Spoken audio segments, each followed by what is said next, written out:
To another deep dive with Dr. K. This time, we're tackling a topic that sounds pretty straightforward, but actually has a lot of depth: how to write goals you can accurately measure. Yeah, it sounds simple, doesn't it? Yeah, But getting it right, making a goal truly measurable. That's often the tricky part because teachers sometimes forget to add all of the components. absolutely. And for this exploration, we're looking at some really insightful material. Basically, a set of slides that lays out a very clear framework seems especially useful in places like education, maybe for IEPs. Yes, that seems to be the context. These slides are focused specifically on measurable goals. They break down what these goals absolutely must be, and just as importantly, what they definitely shouldn't be, right? So, our mission today is sort of unpacking that. What makes a goal truly measurable according to this material? Why does that precision even matter so much? And then how do you actually build one? You know, piece by piece using the structure they provide. It's not just about saying, I want to achieve X. No, not at all. It's about defining X with such clarity that you know exactly what you're aiming for, the conditions, and crucially, how you'll know without a doubt when you've hit the mark. Okay, let's dig in. The source material starts strong, laying down some ground rules: what measurable goals must do and what they must not be. These feel pretty foundational. They really are. According to these slides, there are three key things a measurable goal must achieve. First, it has to meet the child's needs that come directly from their disability.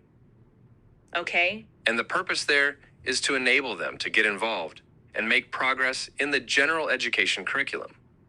So, it's about access. so it connects directly back to the disability and how it impacts their learning in the main classroom setting. Makes sense. Precisely. It has to be tailored. Second, it needs to meet each of the child's other educational needs that also stem from that disability. Ah, so acknowledging that a disability can affect more than just one specific skill area. Exactly. You need that broader view. And the third must, if a child is using alternate assessments that align with alternate achievement standards, right? Then the goal must include a description of benchmarks or short term objectives, basically smaller steps along the way. Okay? So, for certain situations, you need that extra layer of detail, those mini goals. Got it. So, those are the must haves. What about the must nots? These often highlight common mistakes, don't they? Oh, definitely. The slides are very clear here. First big one: measurable goals must not just be a copy and paste of existing standards. Yeah, I can see how that would be tempting. Just grab the grade level standard. That seems efficient, maybe, but standards are written for a whole group. A measurable goal, by its nature, has to be individualized. Copying a standard doesn't guarantee it fits this child's specific needs or includes the right supports. It's generic versus specific. Standard is the general expectation. The goal is the individual's path. Spot on. And tied to that, they shouldn't be developed based only on those grade level academic expectations. Yes, you want them involved in the general curriculum, but the goal itself has to start from their needs, driven by the disability, not just where the class is supposed to be, right? And another big one: you absolutely cannot assume every student will work on the same goal. That just defeats the purpose of individualization. Completely undermines it. Each goal needs to come from that student's specific situation, their assessment, their needs. And finally, you shouldn't use standards from a different grade level either. Keep it relevant to their current learning path. Okay? So, taken together, these rules really force a shift, don't they? They move us away from generic, curriculum first thinking towards something highly specific, focused on the individual's needs and how to address them directly. It's a real mindset shift. It really prioritizes making the goal a useful tool for that person's progress. Exactly. Not just checking a box. All right, so we know the do's and don'ts. How do we actually construct one? The source material breaks it down into four key pieces, pillars they call them, with little icons, which is kind of helpful. Time frame, condition, behavior, criterion, TCBC. Okay, let's unpack each one. Time frame first. What does that entail? Time frame basically answers by when. It sets the deadline or the duration for the goal. Usually it's specified in, say, a number of weeks or by a particular date, like by the end of this IEP or at the end of the first 9 weeks. Exactly. The slides give examples like by the end of this IEP, which ties it to the plan cycle, or by the end of the second semester, or even at the end of the fifth grade. It puts a boundary on the goal. It seems simple, but when the time frame is missing, the goal could just drift. But precisely, even the simple parts need to be concrete. Okay, next up, condition. This one answers under what condition? This describes the specific situation, the resources, the supports. Yeah. Whatever needs to be in place for the child to actually perform the behavior you're going to measure, and it should relate directly to that behavior. So it's more specific than just during math class. It's about the actual setup for the task. Yes, that's a really key distinction. Examples help here. The slides suggest things like using a word bank. That's a specific tool. Or when given 3 choices, that defines how information is presented. Okay, using a word bank when given 3 choices. Or even something practical like when given lunch on a tray and a spoon. It nails down the context, and the source explicitly warns against using when given instruction as a condition. That's interesting. Why not? Yeah, that's a great what not to do point. When given instructions too broad, it describes the general teaching process, not the specific scenario for measuring the skill. Instruction is happening all the time, hopefully. Oh, I see. The condition needs to pinpoint the specific support or environmental factor present when you expect to see the behavior and measure it. What's different or provided in that moment? It's about the context for demonstrating the skill, not just learning it. Okay, that clears it up. Moving to behavior. This answers what will the student do.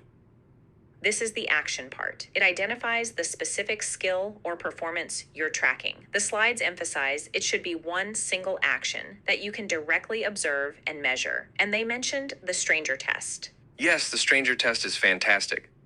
Could someone who knows nothing about the situation walk in, read the behavior part, and know exactly what action to look for? Okay, like what? Like match letters. You can see that happen. Remain in learning area, solve algebraic equations, decode one-syllable words. You can hear them do it. Has to be concrete, visible, or audible. No ambiguity, just the facts of the action. Got it. Last pillar, criterion. This answers to what level or degree. This is where you quantify success. How much, how often, to what standard does the behavior need to occur to say, okay, goal achieved? It specifies the target level of performance or the amount of growth you expect. So, this is where the numbers come in. Percentages, frequencies, trials. Exactly. How do you know objectively that they've met the goal? Examples given are like 3 out of 4 trials over 4 consecutive weeks. That combines frequency and consistency, or with 90% accuracy on 4 out of 5 opportunities. Accuracy plus frequency, again, or on 8 out of 10 trials, correctly takes the guesswork out. You either hit the number or you don't. And there's another not example here too, right? Not as measured by mastery of objectives. Why is that one flagged? Yeah, another pointer towards needing specificity. Mastery of objectives is just too vague. What does mastery mean? I would say mastery would be 100%. But it could be 80%. Right, it's not defined. The criteria needs that hard number, or really specific standard. Zero doubt about whether it's been met. It's the quantifiable proof. Okay. Time frame, condition, behavior, criterion, TCBC. You need all 4. And each one forces you to be incredibly specific. It really does feel like building a mini experiment protocol. That's a perfect way to put it. It demands that level of precision if you truly want to measure the outcome. So, let's see this in action. The slides give an example of a goal that sounds okay initially, but doesn't meet these criteria. When given guidance and instruction, Sally will read with sufficient accuracy and fluency to support comprehension by the end of this IEP. Right? We already picked apart why that doesn't quite work. Guidance and instruction, vague condition, read with sufficient accuracy and fluency to support comprehension. That's multiple skills bundled together, plus objective words like sufficient. This also fails the behavior and criterion tests. It's more like a general aim. So, how do the slides transform this using Sally as our example student? Okay, So, for condition, instead of that vague phrase, the improved version gets specific when an age appropriate informational text is read aloud and when provided multiple choice responses. Now you know exactly the setup. Text read to her, multiple choice answers provided. Very clear for the behavior. Consider that bundle of reading skills. It's now Sally will demonstrate increased comprehension skills by answering who, what, where, when, and why questions. A single observable action, answering those specific question types. You can absolutely track whether she does that or not. And the criterion, instead of sufficient accuracy, it becomes from 20% to 85% accuracy on 4 out of 5 trials across 4 consecutive weeks. Super specific. Yeah. Baseline, target, accuracy level, frequency, consistency, it's all there. Wow. Okay. That is a massive difference. You know exactly what 85% accuracy looks like over that period. And the time frame by the end of this IEP stays the same, providing the overall deadline. So the full measurable goal becomes when an age-appropriate informational text is read aloud and when provided multiple choice responses, Sally will demonstrate increased comprehension skills from 20% to 85% accuracy by answering who, what, where, when, and why questions on 4 out of 5 trials across 4 consecutive weeks by the end of this IEP. You can literally point to each piece, time frame, condition, behavior, criterion, no wiggle room. That really shows the power.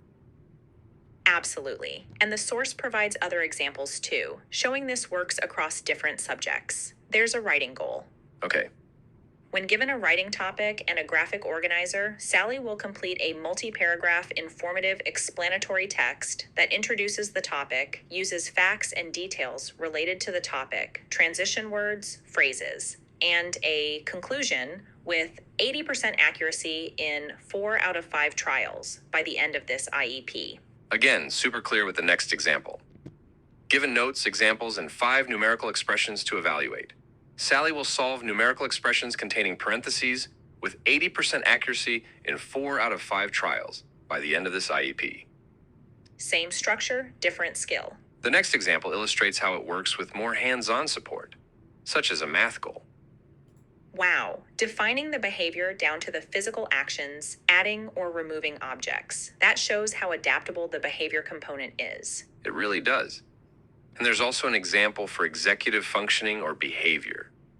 When given extra time and reduced assignments, Sally will complete classwork in all classes in 4 out of 5 trials for 10 consecutive weeks by the end of this IEP. That's interesting. Notice the criterion there. 10 consecutive weeks, longer than the academic ones. So the framework lets you adjust the time needed to show consistency depending on the skill. Exactly. It's flexible within the structure. So, these examples really drive home how breaking goals down. This way, time frame, condition, behavior, criterion shifts them from just wishes into concrete, trackable steps. Yes, it makes them actual tools for guiding intervention and measuring progress. So, it's not just about measurement for measurement's sake, it's about clarity. It really is. That precision means the support you provide, the condition is relevant, the skill you're targeting, the behavior is crystal clear to everyone. The definition of success, the criterion is unambiguous. Yeah, and you have that deadline, the time frame. It takes the ambiguity out, which helps everyone involved, the student, the teacher, the parents. It helps you, if you're setting goals for yourself or others, know exactly what progress looks like and how to track it properly. It forces intentionality. You have to think it all through up front. Thank you for joining us today to learn about writing measurable goals. Please reach out if you have any questions.